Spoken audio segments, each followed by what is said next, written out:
అబ్బో ఇక్కడ కేజీ చీరలు కొంటే అర కేజీ చీరలు ఫ్రీ అంట. మంగళ్య షాపింగ్ మాల్, కేజీల్లో సేల్, టన్నుల్లో ఆనందం. చాలా మంది ఆడవాళ్ళు ఇలాగా ఇష్టమైన వ్యక్తులను ఇష్టపడుతూ ఉంటారు, కానీ బయటకు చెప్పలేక కొంతమంది అయితే హత్యల దగ్గరకు వెళ్తున్నారు, ఆత్మహత్యల దాకా వెళ్తూ ఉంటారు. అసలు మీరు ఎలా ఫేస్ చేస్తున్నారు సొసైటీని? సొసైటీని నేను ఎప్పుడు నన్ను విమర్శించే వాళ్ళకి నేను ఇది పొంగిపోను, నన్ను విమర్శిస్తే నేనేం కృంగిపోను, నన్ను పొగిడితే నేనేమి పొంగిపోను. రెండు బ్యాలెన్స్ చేసుకుంటూ వెళ్తాను. మనల్ని అర్థం చేసుకున్న వాళ్ళు మన దగ్గరగా ఉంటారు, లేని వాళ్ళు దూరంగా ఉంటారు. సొసైటీని ఎప్పుడు ఎవరు పట్టించుకోకండి అమ్మా. సొసైటీ ఎప్పుడు మనం ఎలా ఉన్నా సరే ఎప్పుడు ఏదో ఒకటి అంటూనే ఉంటుందని ఎప్పుడు 10 సార్లు ఇదే చెప్తున్నాను. ఉమెన్ ఎలా ఉన్నా సరే సొసైటీ అనేది కామెంట్స్ చేస్తూనే ఉంటుంది ఎవ్రీ ఫీల్డ్లో. ఈవెన్ సినిమాల్లో కానీ, మీ జర్నలిజంలో కానీ, ఈ సీరియల్స్ యాక్ట్ చేసే వాళ్ళు కానీ, బిజినెస్ ఉమెన్ కానీ, ఏదైనా సరే ఉమెన్ ప్రతిరోజు కూడా ప్రాబ్లమ్స్ ఫేస్ చేస్తూనే ఉన్నారు.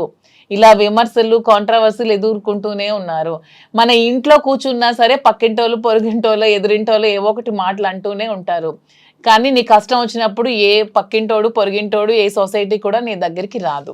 సో అలా అని మరీ విచ్చలవిడిగా ఉండమని నేనైతే చెప్పను. కానీ మీ నచ్చినట్టు, మీ మనసుకు నచ్చినట్టు, మీ వల్ల ఎదుటి వాళ్ళు ఇబ్బంది పడకుండా, మీరు ఒక కంట కన్నీరుకి కారణం కాకుండా ఒక జీవితానికి మీరు హ్యాపీగా లీడ్ చేయండి. అంతేగాని ఎవరి కోసం మీ లైఫ్ ని సాక్రిఫైస్ చేయకండి. సంఘంలో ఉంటూ సంఘానికి అన్యాయం చేయకూడదు. మనం అంతే. మోసాలు, అన్యాయాలు, అక్రమాలు, ద్రోహాలు, దేశ ద్రోహాలు చేస్తే ఈ సంఘంలో మనకు చెడ్డ పేరును తెస్తాయి.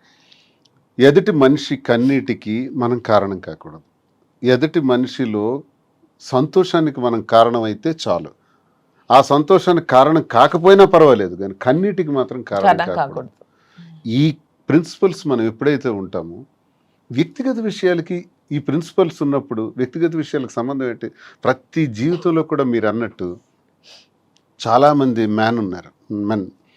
చాలామంది మగాళ్ళకి భార్యాబాధితులు ఉన్నారు, కుటుంబపరమైన ఇబ్బందులు ఉండేవాళ్ళు ఉన్నారు, మానసిక రోగాలతో బాధపడుతున్న వాళ్ళు ఉన్నారు, ఆర్థిక ఇబ్బందులతో ఉన్న వాళ్ళు ఉన్నారు, ఎన్నో సమస్యలతో ఉన్న వాళ్ళు ఉన్నారు. అలాగే మహిళలు భర్త వేధింపులతో బాధపడుతున్న వాళ్ళు ఉన్నారు, అలాగే కుటుంబ సంబంధాలతో బాధపడుతున్నటువంటి వాళ్ళు ఉన్నారు. ఇవందరూ ఈ సమస్యల మధ్య వాళ్ళ వ్యక్తిగత జీవితాల్లో ఏదో ఒక నిర్ణయం తీసుకోక తప్పదు. ఒక కోణం ఉంటుంది, అది తప్పు కాదు. అది వాళ్ళ వ్యక్తిగత పరిస్థితులను బట్టి వాళ్ళ నిర్ణయం తీసుకున్నంత మాత్రాన్ని ఇది సమాజానికి సంబంధించినటువంటి విషయంగా భావించి ఆత్మహత్యలకు ఇంకో రకంగాను జీవితాన్ని త్యజించడం అన్నది దుర్మార్గం.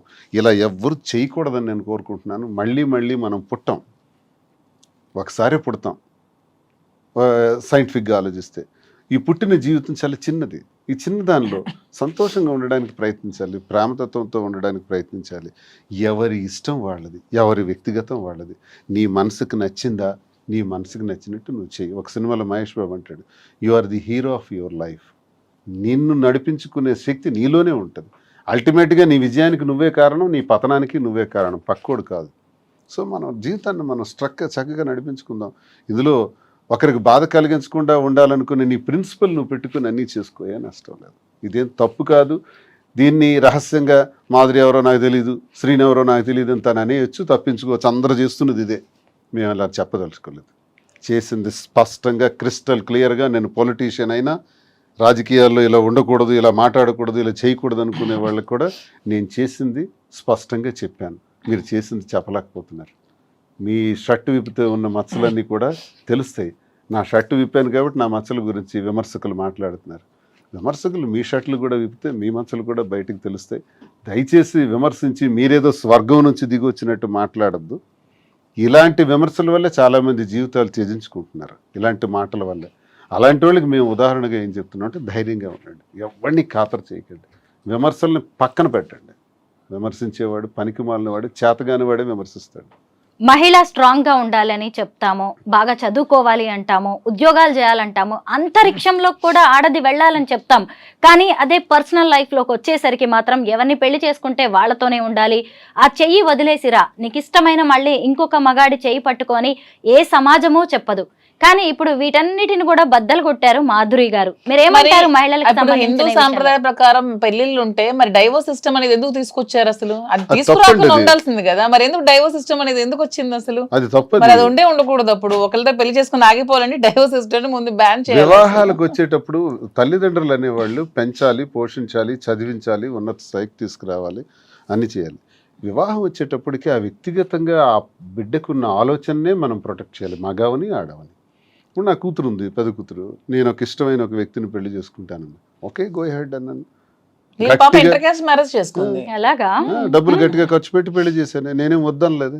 అసలు ఇంతవరకు మీకు ఒక విషయం చెప్పనా, అబ్బాయి ఏ కాస్ట్ కూడా శ్రీనివాస్ గారు తెలియదు. నేను పట్టించుకున్నాను. నీకు ఇష్టం కదా చేసుకో అంటే నేను ఆచరించి నేను చెబుతున్నా, నేను తండ్రినే.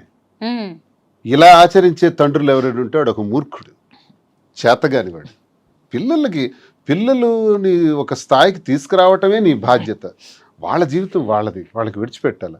చాలామంది తల్లిదండ్రులు ఏమనుకుంటారంటే నా కొడుకు నాకు చల్లగా నాకు చూడాలి, కోడలు వచ్చిన తర్వాత ఆ కోడల్ని వాళ్ళిద్దరు సంతోషంగా ఉంటే దాన్ని జెలస్గా ఫీల్ అయ్యి నన్ను నిర్లక్ష్యం చేస్తున్నాడు నా కొడుకు అంటారు. తప్పది. పెళ్ళయిన తర్వాత ఇంక నీ కొడుకుతో నీకు సంబంధం వద్దు, నీ కూతురుతో నీకు సంబంధం వద్దు. వాళ్ళు హాయిగా బ్రతకని, నీ కాళ్ళ మీద నువ్వు బ్రతుకు. బాగులేనప్పుడు వాళ్ళే వస్తారు, లేనప్పుడు దేవుడు ఉన్నాడు చూస్తాడు. అంతేగాని లేనిపోని ఆలోచనలు పెట్టుకొని మారుతున్న ఈ జనరేషన్లో ఇంకా మనం అన్ని విషయాల్లో తలదూర్చడం వల్ల ఈ గొడవలు వస్తాయి, స్పర్ధలు వస్తాయి, విడిపోతారు, గొడవలు పడతారు. పిల్లల్ని అంతవరకు అల్లారు ముద్దుగా పెంచుతారు. పెంచినప్పుడు ఇష్టం వచ్చినట్టు పెళ్లి చేయమంటే హత్యలు చేస్తున్నారు, పరువు హత్యలు అంటున్నారు. కులం ఏమైనా తిండి పెడుతుందా? క్యాస్ట్కి ఏముందా? అందరూ హ్యూమన్ బీయింగ్సే కదా. ఈ క్యాస్ట్ ఫీలింగ్ ఎందుకు అసలు? మాధురి గారు, మీరు శ్రీనివాస్ గారిని ఏమని పిలుస్తారు? నేను రాజా అని పిలుస్తాను. ఎందుకని? ఆయన కింగ్ అనా? అలాంటి క్వాలిటీస్ ఉన్నాయని. ఏంటండి రాజాకు ఉండే క్వాలిటీస్ చెప్పండి. ఎంతకన్నా క్వాలిటీస్ ఏముంటుంది? ప్రజల కష్టం ఉందంటే అక్కడ వెళ్ళి అతను ఉంటారు. 600 100 వాళ్ళ కష్టంలో ప్రతి క్షణం పాలు పంచుకుంటారు. అంతకన్నా ఇంకేం ఉండాలి క్వాలిటీస్ కింగ్కి? అందుకే నాకు ఎప్పుడు రాజాలా కనిపిస్తాడు. సినిమాల్లో చూస్తాం కదా హీరోస్ ని, మీకు రియల్ లైఫ్ లో హీరో మీరు అన్యాయం జరుగుతుంది అంటే ఆడు ఎవడైనా నేను విడిచిపెట్టే ప్రసక్తి లేదు, నిలబడిపోతాను అడ్డంగా. రాజకీయం కోసం అడ్డదారులు తొక్కరు, ఎవరి కాళ్ళు పట్టుకోడు, ఎవరికి రిక్వెస్ట్ చేయడు, ఎవరికి బెక్ చేయడు. ఎవరైనా ఇతని పైన ఉన్నారు వాళ్ళకి వెళ్ళి బతిమాలితే నాకు ఈ పదవి వస్తుంది అంటే పదవి లేకపోయినా పర్వాలేదు, నేను మాత్రం ఇలాగే ఉంటానంటారు. ఇంతవరకు ఏ రోజు కూడా నాకు ఈ పదవి కావాలి, నా టికెట్ కావాలని ఏ రోజు కూడా చేయి చాచి ఎవరికి అడగలేదు. అన్ని అతని కాళ్ళ దగ్గరికి వచ్చాయి అంతే. అతని దురదృష్టం, అతని ఫ్యామిలీ పరంగా కొన్ని ప్రాబ్లమ్స్ ఫేస్ చేయడం వల్ల అతి తక్కువ ఓట్ల మెజారిటీతో 3000 2000 ఓట్లతో, అది కూడా ఫ్యామిలీ ప్రాబ్లమ్స్ వల్ల ఓడిపోయారు తప్పితే అతను ఎప్పుడు ప్రజా జీవితంలో ఎప్పుడో నెగ్గేశారు. మీరు ఆవిడ ఏమని పిలుస్తారు? రాజు అంటే ఏంటి? రాజు రాజారాజు ఏంటండి? ఏమైనా పర్టికులర్? అలా ఏం కాదు, మా ఇంటి దేవత కులదేవత రాజులమ్మతల్లి అనమాట. సో అలాగా మా ఇంటి దేవత అని చెప్పి నాకు అలా రాజు అని పిలుస్తారు. అలా ఎప్పుడైనా మీరు ఆయన మీద అలుగుతారా అండి? చాలా సార్లు. ఎందుకు? ఏంటి రీజన్స్ ఏముంటాయి? నాకు చిన్న ప్రియారిటీ దగ్గర నేను తట్టుకోలేను. మీకు ఇంకా నా చెప్పాను కదా, నాకు పదవులు డబ్బులు ఇవన్నీ కాదు, ప్రియారిటీ కావాలి, ప్రేమ కావాలి. ఆ తగ్గితే మాత్రం నేను ఊరుకోను. అలాగే వెళ్ళి సారీ చెప్పేమని అడిగేస్తాను, ఎందుకంటే ఎక్కువసేపు ఉండలేను కదా. మళ్ళీ ఆయనే కావాలి మీకు. ప్రియారిటీ తగ్గడం అంటే ఏం చేస్తూ ఉంటారు? అంటే ఏదైనా చిన్న కోపం వచ్చింది అనుకో, నాతో ఒక అరగంట ఇలా మాట్లాడడం మానేస్తారు. ఆ అరగంట మాట్లాడడం మానే నేను తట్టుకోలేను. సో ఆ గ్యాప్ లో కూడా వెళ్ళి త్వరగా నాకు సారీ చెప్పి మాట్లాడే అని చెప్తా. ఏడ్ చేస్తారా ఎప్పుడైనా మీరు? ఏడుస్తాను కూడా. అమ్మో, మీకు 2 అమ్మాయిలు కాదు 3 అమ్మాయిలు కదా. కొంచెం చైల్డిష్ పాపం. తను గడుసు దాన్ని అనుకుంటారు కానీ ఇన్నోసెంట్. చూసే వాళ్ళైనా సరే మీరు చాలా సెన్సిటివ్, ఐఎమ్ వెరీ సెన్సిటివ్. చెప్తున్నాను కదా, ఎవరో వచ్చేదో కష్టం ఉందంటే వెంటనే అతను చెప్పకుండా కూడా డబ్బులు ఇచ్చేస్తూ ఉంటాను. ఇది కూడా నేను ఎందుకో గమనించాను, కొంచెం మంచి హార్ట్ విడిది. ఎన్నోసార్లు తిట్లు కాస్తాను, అతను తెలియకుండా చాలా మంది వస్తూ ఉంటారు. అమ్మాయి ఇలా ఉందంటే అది నిజమోగా తెలుసుకోకుండా ఇచ్చేస్తూ ఉంటాను. చాలా సార్లు తిట్టారు కూడా, తెలుసుకో ముందు నిజమా కాదా అని. నాకు తెలిసి చాలా మంది 50 లక్షలు తను వడ్డాణం ఇచ్చేయటం, మరేంటి ఎవరికండి ఏమైంది? కారణం ఏంటంటే వాడికి పాపం ప్రాబ్లం లో ఉన్నాడు, ఏదో ఫంక్షన్ ఉంది వాళ్ళ కూతురుది, మెచ్యూరిటీ ఫంక్షన్, అందుకే ఇచ్చేసానంటే. ఏం చేశారు? అలాగే ఎన్నో దానాలు ధర్మాలు, వడ్డాణం వెనక్కి ఇవ్వట్లేదు, అప్పులని ఆడ అడుగుతుంటే ఇచ్చేయటమే.